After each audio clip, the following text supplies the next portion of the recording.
un monde. RTGA, mieux qu'une chaîne, un monde. RTGA, mieux qu'une chaîne, un monde. RTGA, mieux qu'une chaîne, un monde.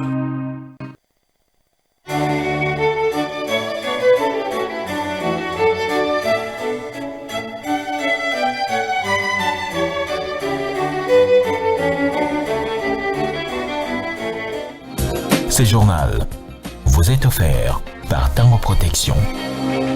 Illico Cash, ma banque mobile.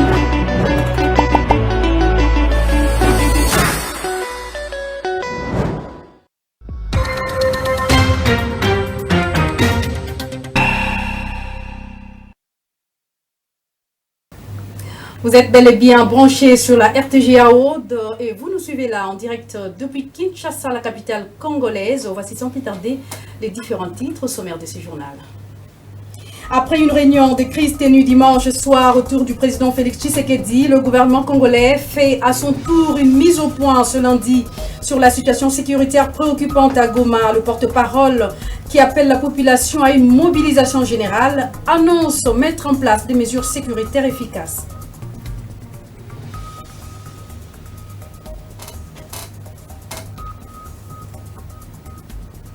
Des marches de soulèvement contre l'agression rwandaise sur le sol congolais ont été enregistrées ce lundi dans la ville de Bukavu d'abord et à Kinshasa, capitale congolaise. Des cris de détresse face aux atrocités et l'aide humanitaire urgente pour des milliers de déplacés affectés par les affrontements.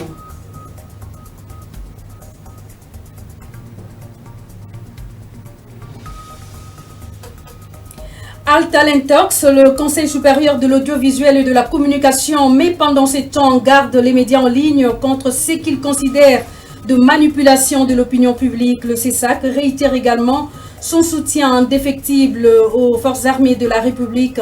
Voilà tout pour le sommaire à développer tout de suite.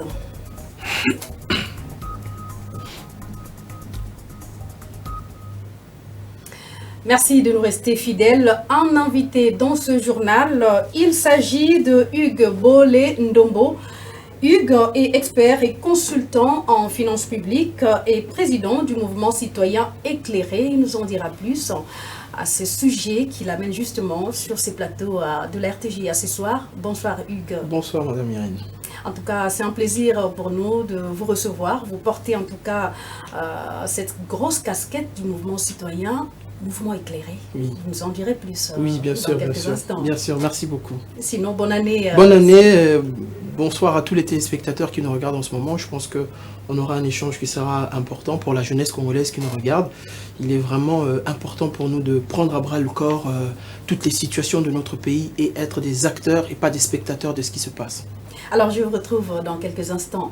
L'actualité reste dominée par l'agression rwandaise à l'est de la République démocratique du Congo. Le gouvernement congolais, à travers son porte-parole, réagit au sujet de la présence de l'armée rwandaise à Goma, chef-lieu de la province du Nord Kivu, et du vouloir éviter le carnage et les pertes en vies humaines au regard des intentions manifestes du Rwanda. Patrick Mouyaya recommande aux citoyens de rester à l'abri, éviter surtout de sortir de chez eux et s'abstenir de tout acte de vandalisme et pillage et de ne surtout pas céder à la propagande manipulatrice du Rwanda. Il appelle à ce fait à une mobilisation nationale et rassure en même temps qu'aucun centimètre ne sera cédé, en tout cas, a-t-il martelé dans ses propos. Pour l'instant, la situation reste confus.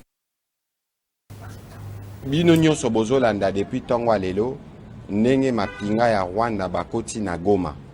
Bakoti na Goma bazaka na intention moko koboma po bango makanisi na bango ezaka ka ba occuper mabele ya biso. Lobi tozaki na réunion na mokonzi ya mboka pona kotala situation sécuritaire toyebi ba intention na bango. Ba intention na bango eza koboma, ba intention na bango eza kosala massacre topé carnage na kati ya Goma. Bomonaki déjà lobi ba bombe ekoyaki na ba site de déplacés. Ba atakaki ba casque blanc MONUSCO. Donc baza prêt à tout. Yango mokonzi mboka pesaki biso instruction comme gouvernement. To travailler tout ça la nyonso pona ko éviter bandeko na biso bakufa na situation oyo ba Rwandais ba memi na Congo.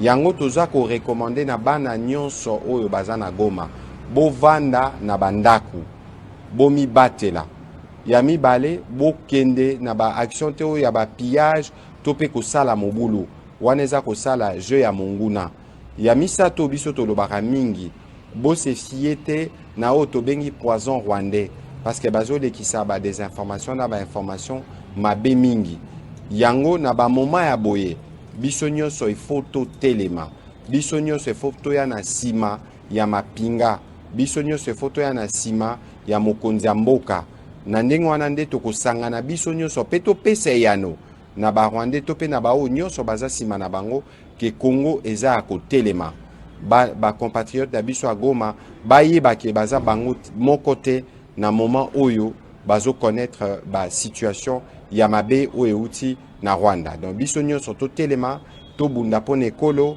bendele koyate.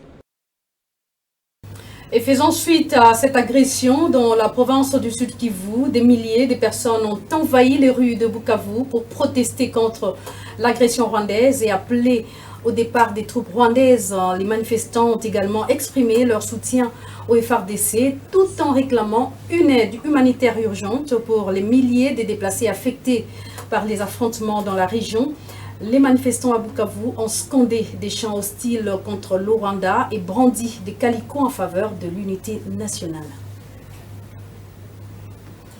Même mouvement constaté pour la population de Kinshasa qui a aussi manifesté ce même lundi pour soutenir les forces armées de la République démocratique du Congo et dénoncer l'agression rwandaise. Dans un élan de colère, les manifestants ont brûlé l'effigie de Paul Kagame, président du Rwanda, ainsi que les drapeaux rwandais.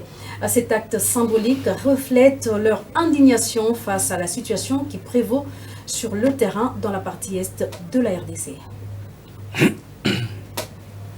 À présent, cette mise au point ou mise en garde carrément du CESAC face à la situation tendue à Goma, le président du Conseil supérieur de l'audiovisuel et de la communication CESAC, Christian Bosembe, a salué la bravoure des forces armées de la République engagées dans des combats acharnés contre les rebelles du M23 soutenus par le Rwanda et l'Alliance Fleuve Congo. Dans une déclaration publiée sur son compte X, Christian Bosembe a exprimé son soutien indéfectible au FARDC. Cependant, le président du CESAC a déploré la circulation d'images et des vidéos relayées par certains médias et citoyens congolais, lesquels, selon lui, servent à manipuler l'opinion publique. Et face à cette situation, Christian Bosembe a lancé un appel vibrant à la responsabilité des citoyens et des médias. Il leur demande d'éviter de diffuser des images de rebelles et d'adopter une ligne éditoriale claire et patriotique en cette période de crise. Ce qui nous amène en Ituri pour parler de l'évolution des opérations de désarmement des membres de groupes armés en Ituri qui étaient au centre d'un échange ce lundi 27 janvier 2025 entre le coordonnateur national de PDDCRC et le gouverneur militaire, le général Johnny Luboya Nkashama. Plus de détails dans ce reportage.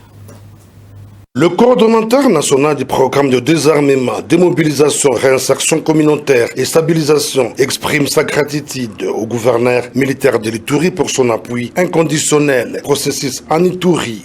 Le professeur Jean Dédié Désiré Ntangantita l'a manifesté ce lundi 27 janvier lors d'un entretien sur le déroulement des opérations de désarmement dans cette province.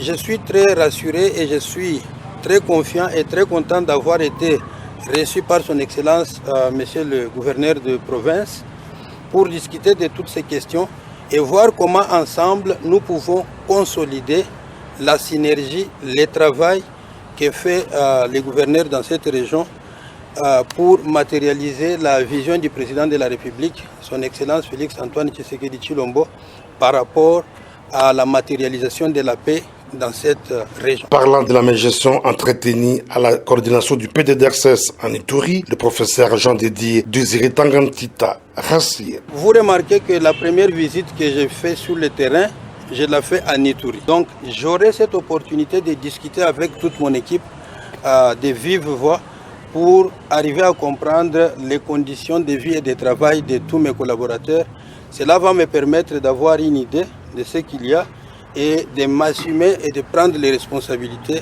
en tant que chef de ce programme à l'issue de cette rencontre. L'administration militaire a promis poursuivre son appui à ce processus d'adhésion. Et je suis aussi content parce que aujourd'hui j'ai reçu le nouveau coordonnateur avec Madame l'adjointe. Ça c'est une très bonne chose. Pourquoi? Parce que ils sont sur terrain, ils peuvent se rendre compte effectivement de ce qui se passe. L'avènement du nouveau coordonnateur national de ces programmes, à ses côtés, son adjointe en charge des questions techniques et opérationnelles, Marie-Chantal Lumba Chimanga, est porteur d'espoir au regard de leur expérience dans ce domaine qui impacte sur la vie de toute une nation. Au Maniema, les activistes des droits humains se disent préoccupés et aussi par la situation sécuritaire qui prévaut actuellement à Goma, chef-lieu de la province du Nord Kivu. Ils déplorent les violations des droits humains que subissent la population de Goma, entre autres les manques d'électricité, de l'eau, de l'Internet. Reportage de Roger Ebolinda Nzenga, correspondant RTGA dans la région. Les activistes des droits de l'homme se disent préoccupés de la situation drastique qui prévaut actuellement à l'est de la République démocratique du Congo, plus précisément à Goma. Consterné par la situation qui prévaut actuellement à Goma et une grande partie aussi du Nord Kivu, caractérisée par des conflits armés avec beaucoup de conséquences humanitaires. Profitant aussi de cette journée de prévention des crimes contre l'humanité, nous sommes très consternés par la situation qui prévoit nos compatriotes qui sont à Goma, qui viennent d'endurer pendant presque 4 jours, au jour d'aujourd'hui, dans une situation difficile, où ils sont privés de l'eau, de l'électricité, des marchés, ils sont condamnés dans la maison. Ils ne savent pas comment jouir, exercer de leurs droits sur des bases. Ils déplorent que la population de cette ville est privée de l'électricité, de l'eau potable et des soins médicaux, chose qui viole dangereusement les principes sacro-saints des arsenaux juridiques internationaux des droits de l'homme. Il met en garde le belligérant de toute violation qui peuvent les exposer aux préventions des crimes contre l'humanité et crimes de guerre.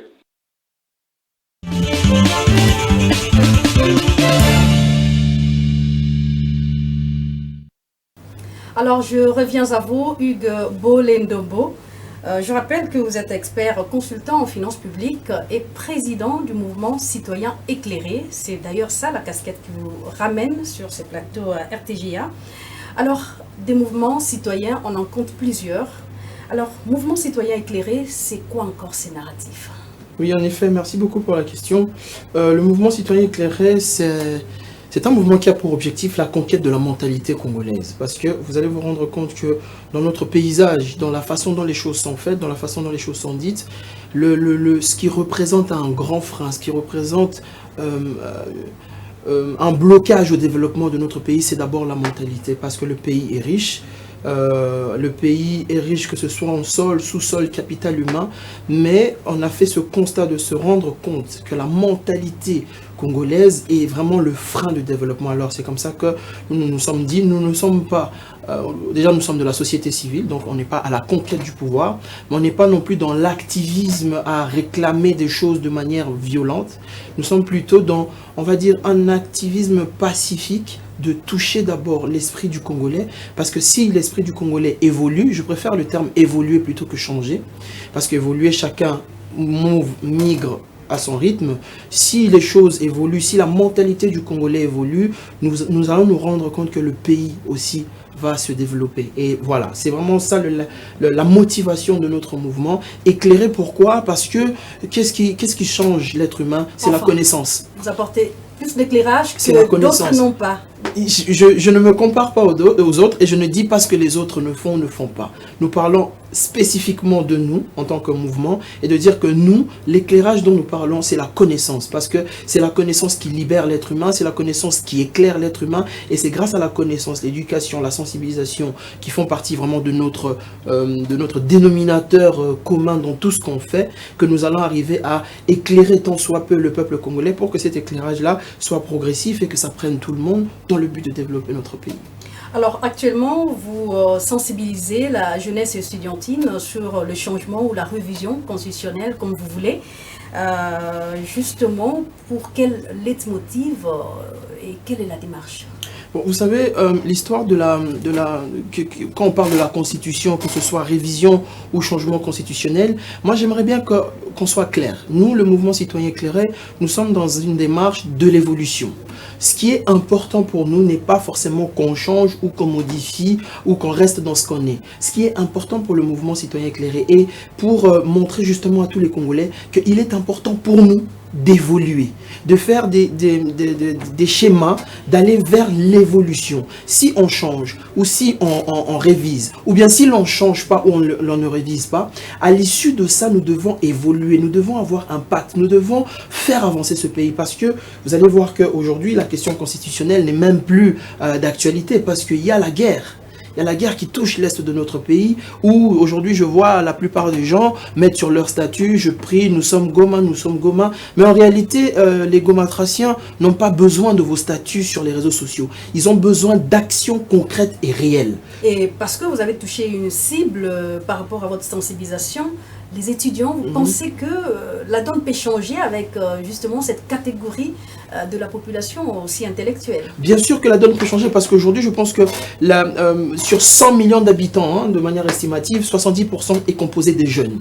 On ne peut pas prétendre développer la République démocratique du Congo en faisant abstraction de la jeunesse. Alors, il fallait d'abord commencer au niveau des étudiants parce que ce sont les futurs dirigeants de demain et pour qu'ils comprennent, qu'ils s'imprègnent de la question de la mentalité. Parce que tant que la mentalité du Congolais n'aura pas évolué, il sera très difficile pour nous de prétendre vouloir développer un pays. Et cette mentalité-là doit être touchée via l'éducation, la sensibilisation. On a 4 axes stratégiques qu'on dit aux étudiants, l'éducation, l'entrepreneuriat, sport, culture et art. Et à travers ça, nous, parce que vous voyez, aujourd'hui, je suis en train de répondre à plusieurs questions en même temps par rapport à la situation qui se passe à l'Est.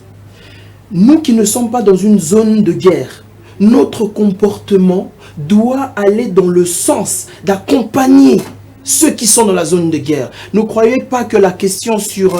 nous allons régler la question de la guerre seulement en mettant en avant les politiciens. Le comportement de chaque Congolais va déterminer la fin de cette guerre ou non. Raison pour laquelle nous qui sommes ici... Nous avons vu que tout le monde... s'est lancé à l'unisson, c'est-à-dire il y a eu des drapeaux du Rwanda qui ont été brûlés. Pendant combien de temps Pendant combien de temps allons-nous le faire? Il ne faut pas que ce soit un effet de buzz. Ça fait plus de 30 ans, ou plus on avoisine les 30 ans, que la guerre de la République démocratique du Congo existe. Et aujourd'hui, dès qu'il y a un mouvement militaire, il y a un buzz d'une semaine et puis après ça s'essouffle, on retourne à notre vie normale. Or, en réalité, cette pression, cette façon de voir les choses devrait rester statique. Elle devrait continuer à exister. Nous, ici, par notre comportement, par la bonne gouvernance, par les efforts de chacun dans le comportement et dans la mentalité, nous devons accompagner. Parce que là, par exemple, quand on parle de la guerre, aujourd'hui, on a un appel à l'unité nationale. Que tous les politiques, tous les politiciens se mettent ensemble, au-delà des guerres et des luttes politico-politiciennes. Là, le pays est agressé. Il est temps... Donc il y a une nécessité de parler un même langage. Il est nécessaire que toute la classe politique s'assoie et mette les galons politiques de côté pour se dire quelle est la solution. Parce que le problème avec la République démocratique du Congo actuellement, à cause justement de notre mentalité qui est individualiste, chacun tire le drap de son côté et chacun veut des intérêts personnels. Alors, aujourd'hui nous sommes dans cet état parce que les intérêts personnels prévalent au-dessus de l'intérêt suprême de la nation. Il est important alors de sensibiliser, de dialoguer. Parce que pour que l'ennemi ait accès à l'intérieur de notre pays, ça veut dire qu'il y a des gens, il y a des traîtres de l'intérieur qu'on appelle des chevals de Troie qui facilitent les ennemis. Et si nous tous, nous sommes unis et nous parlons la même langue, nous parlons le même langage dans notre comportement, dans notre façon de faire les choses et de voir l'urgence qui se pointe devant nous, nous allons mettre de côté d'abord les intérêts. C'est genre, pour y arriver, ce genre de combat n'est pas une façon maintenant de placer la charrue avant le bœuf, c'est-à-dire qu'il fallait d'abord commencer par mûrir, cultiver cet amour patriotique au départ. On est en situation d'urgence. On est en mais... situation d'urgence. Là, on est en situation d'urgence, en situation de stress aigu. Nous devons chercher des solutions de situation d'urgence et de stress aigu. C'est-à-dire qu'au bout d'un moment, que nous, la jeunesse congolaise, en tout cas, je parle ici au nom de la jeunesse congolaise. Déjà, il faut intégrer la jeunesse congolaise dans ce processus. Et surtout, il faut que la République démocratique du Congo, qu'on se mette ensemble, qu'il y ait un dialogue d'abord en interne. Si en interne, on a des fractures et on a des divisions, il sera très difficile de combattre ce qui vient de l'extérieur. Parce qu'aujourd'hui, l'ennemi est facilité à cause de la dislocation qu'il y a à l'intérieur, parce qu'on essaie de rejeter la faute sur les uns ou sur les autres. Or, à l'heure actuelle, au-delà de tous les intérêts, nous devons veiller à l'unité nationale de la RDC. La RDC est une et indivisible et indiscutable. Ça doit rester le cas. Le temps n'est pas venu, peut-être, de rebondir encore sur cet aspect par lequel nous avons débuté justement notre échange, c'est-à-dire que l'impérieuse nécessité, soit-il, de changer à tout prix la Constitution, parce qu'il faut recadrer tout. Justement, à ce niveau de ces textes fondamentaux. Justement, c'est ça, ces démarches. Le Congolais, c'est ce que Trump essaye de faire, l'Amérique aux Américains. Exactement. Il faut que les Congolais développent un nationalisme. Moi, je vois nous tous crier au feu, la communauté internationale, venez nous aider. Mais on dit aide-toi, le ciel t'aidera. Qu'est-ce que nous-mêmes en tant que Congolais faisons pour que les autres nous viennent en aide? Cette notion ou cette question de la Constitution, elle divise l'opinion publique parce que, en effet, ce qui divise l'opinion publique, ce sont les intérêts personnels. Le peuple dit que les politiciens veulent mettre leurs intérêts, mais moi je dis au peuple qu'il est temps aussi que nous, le peuple, la jeunesse, ceux qui participent activement au processus du développement de notre pays, que nous soyons des acteurs. Nous ne sommes pas là pour se battre parce que la République démocratique du Congo aujourd'hui... C'est pas pour des dispositions qui fâchent. Donc il y a des dispositions oui, en effet, qu'on ne peut pas toucher. En effet, mais... Voilà. Il faut éventer les bois. La raison pour laquelle nous avons besoin d'un dialogue entre Congolais. Nous devons dialoguer. Quand on dit dialogue, ça veut dire qu'il y ait des concessions.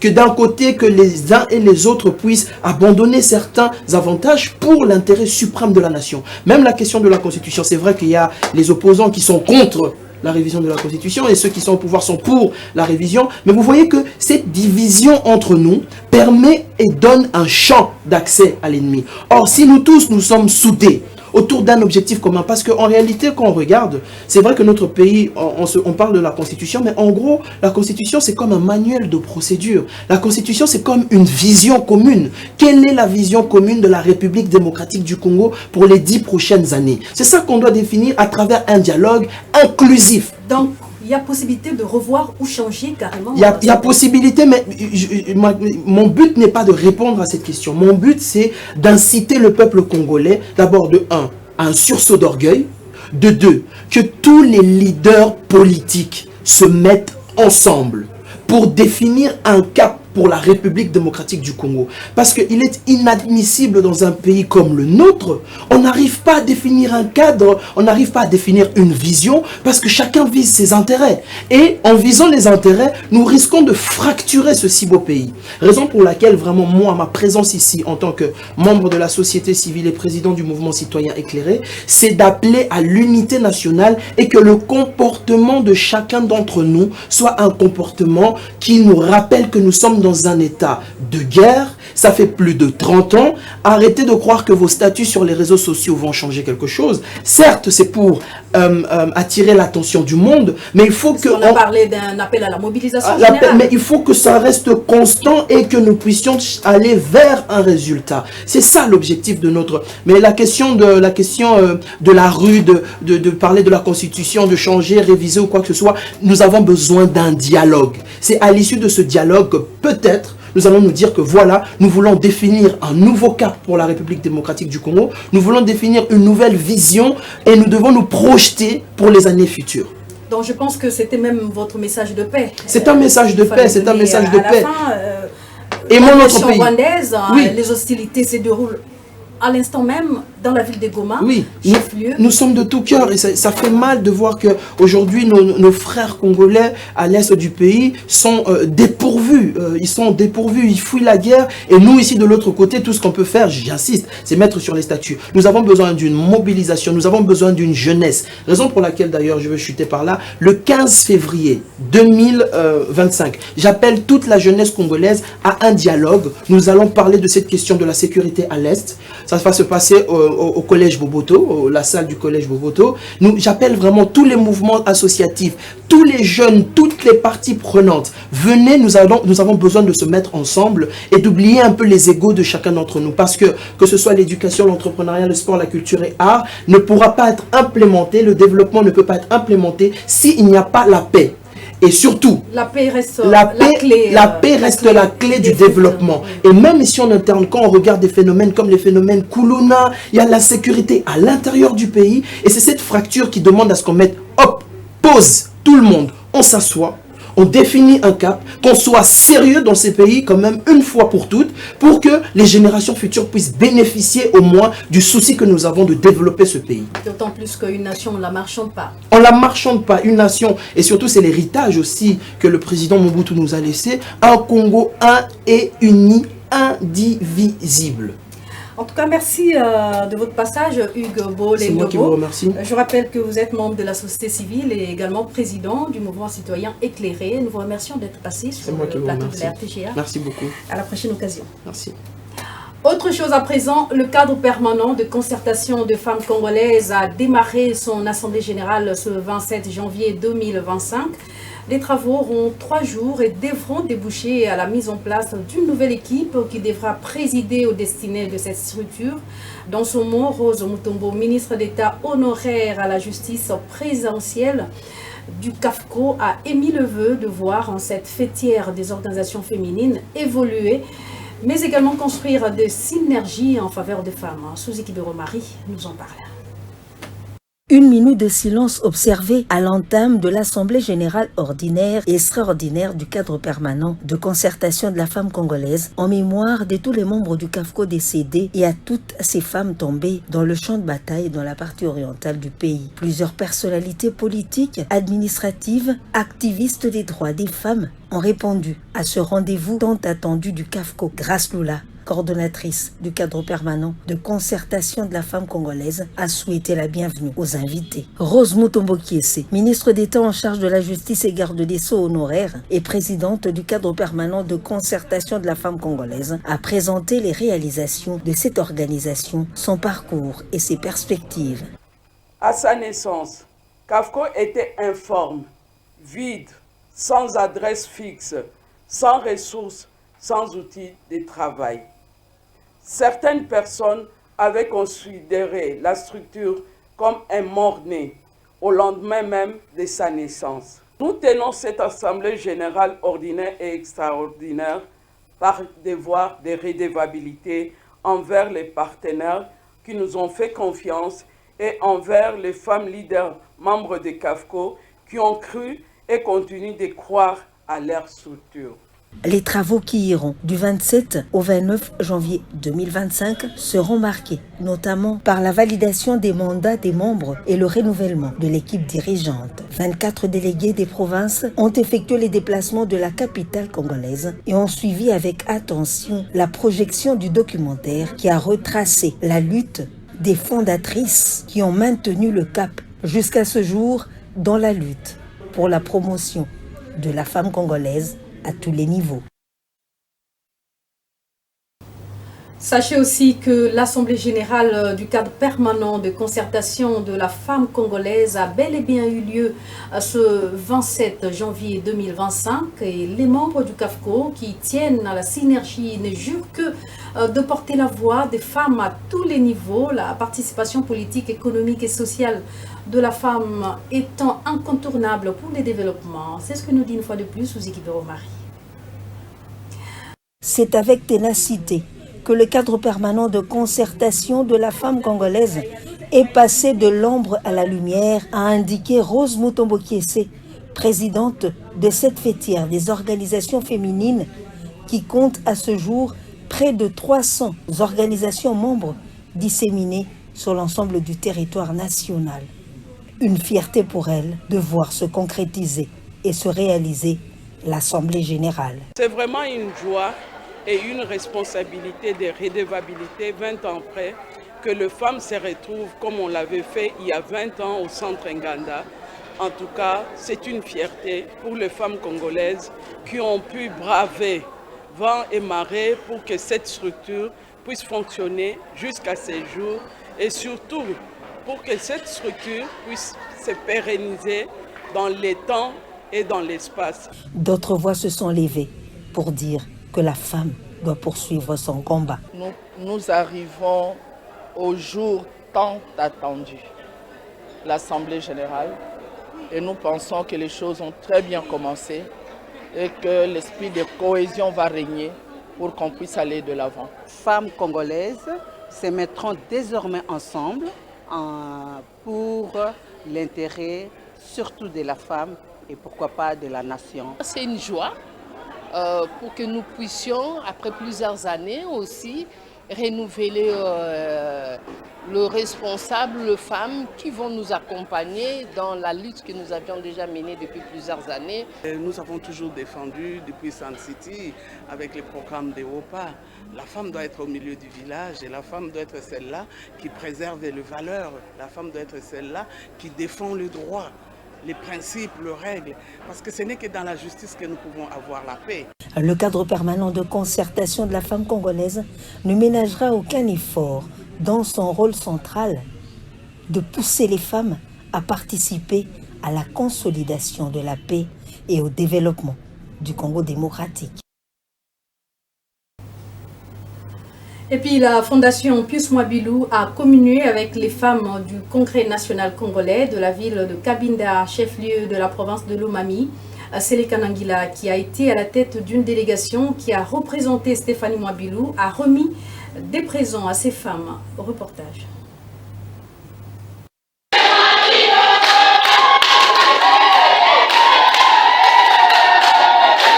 Elles étaient en nombre important. Les femmes de différentes structures alliées du parti politique Congrès national congolais, Lomami, parti cher au sénateur Pius Mwabilou, à répondre à cette invitation de la Fondation Pius Mwabilou que dirige Madame Stéphanie Mwabilou, représentée par la délégation conduite par Sélé Kanangila. Un véritable moment de communion qui a permis à la délégation de palper du doigt la proximité entre ces femmes et la délégation Mwabilou sur des questions de développement et amélioration de conditions de vie.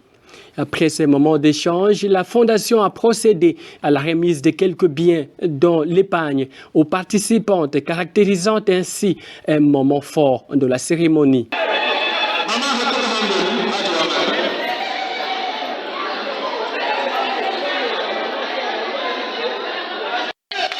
Un geste chaleureusement accueilli par le bénéficiaire qui ont désormais surnommé Madame Stéphanie Mwabilou, présidente de la Fondation Maman Sociale.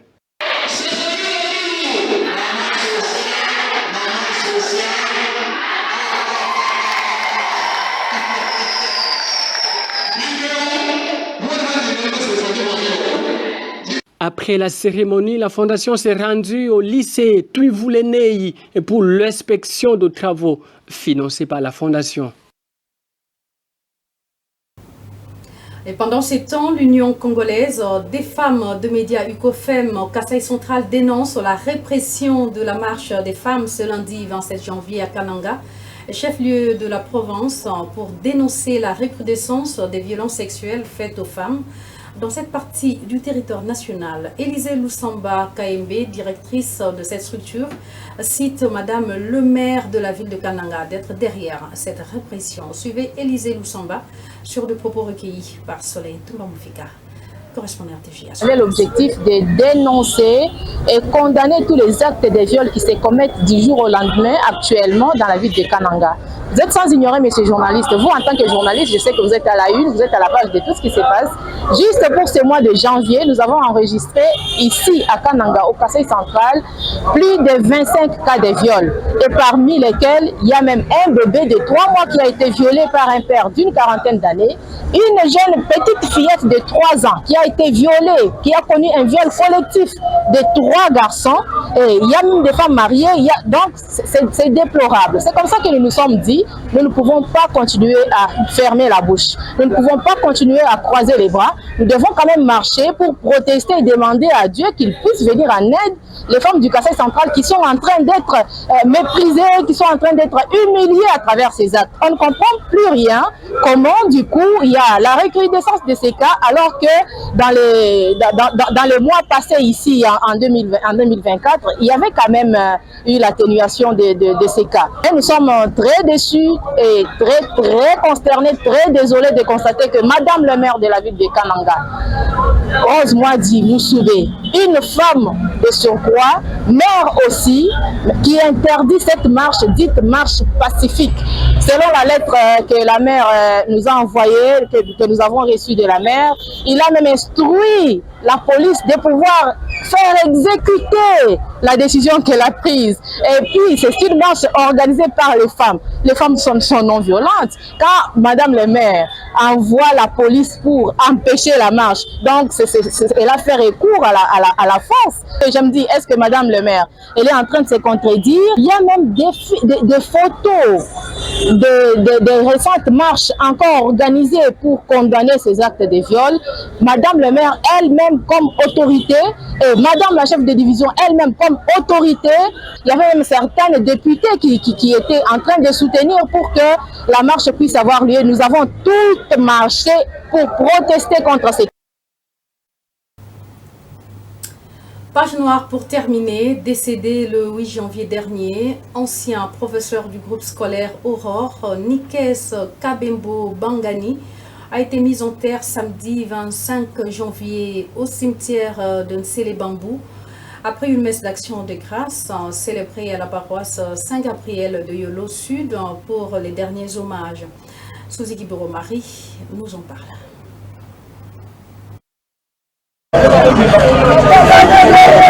La famille biologique, professionnelle, les amis et connaissances du professeur Nikes Kabembo se sont retrouvés en la paroisse Saint-Gabriel à Yolo Sud pour lui rendre les derniers hommages. L'officiant du jour, l'abbé Charles Nkombe, dans son homélie, a exhorté les chrétiens à se préparer et à savoir que personne ne peut leur séparer de l'amour du Fils de l'homme. C'est l'Église qui va venir vers nous. Bien sûr, rien n'est pas du tout. Parce que, vu la mission, tous les Israéliens vous avez Au cours de la liturgie, la famille a été réconfortée à travers les intentions de prière adressées à Dieu pour le salut des âmes, des chrétiens, des saints et de toute la communauté.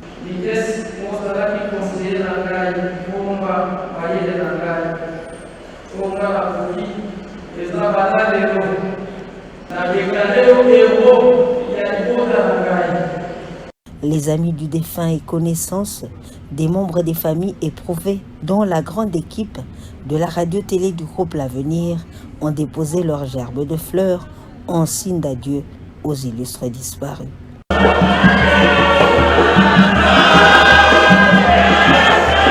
Après les absoutes où les corps sans vie des défunts ont été levés pour leur dernière demeure, le cortège funèbre a pris la destination du cimetière Nselebambou où reposera à jamais le professeur Nikes Kabembo, dont l'amour demeurera à jamais dans les cœurs des siens.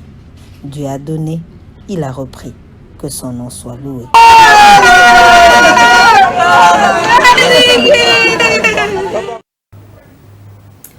Au nom du groupe de presse L'Avenir, nous souhaitons une fois de plus nos vives condoléances à la famille Kabembo et plus précisément à notre consoeur Mégu Kabembo, journaliste au sein de la rédaction télévisée. Et voilà qui met un terme à cette grande édition du journal de lundi, le rappel des principaux titres qui l'ont constitué. Après une réunion de crise ténue dimanche soir autour du président Félix Tshisekedi, le gouvernement congolais fait à son tour une mise au point ce lundi sur la situation sécuritaire préoccupante à Goma. Le porte-parole qui appelle la population à une mobilisation générale annonce mettre en place des mesures sécuritaires efficaces.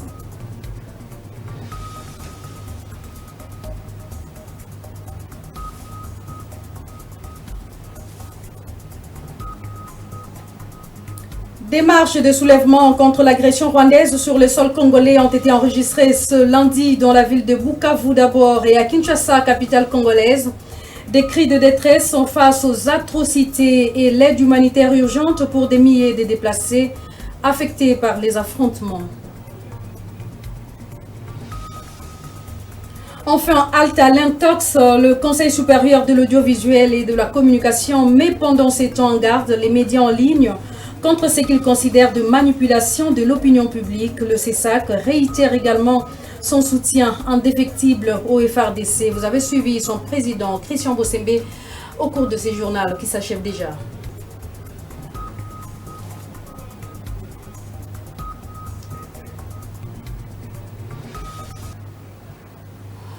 Vous nous avez suivis à Bukavu, à Goma et partout ailleurs à travers le monde. Merci à vous tous qui nous avez suivis avec une attention soutenue.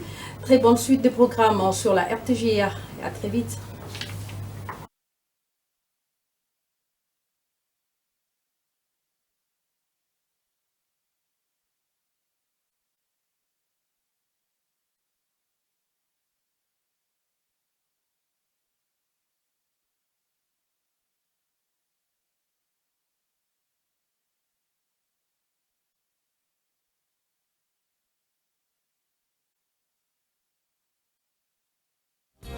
Ce journal vous a été offert par Tango Protection.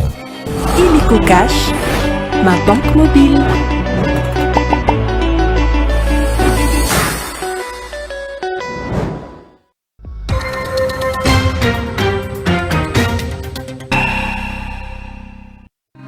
RTGA, mieux qu'une chaîne, un monde. RTGA, mieux qu'une chaîne, un monde. RTGA, mieux qu'une chaîne,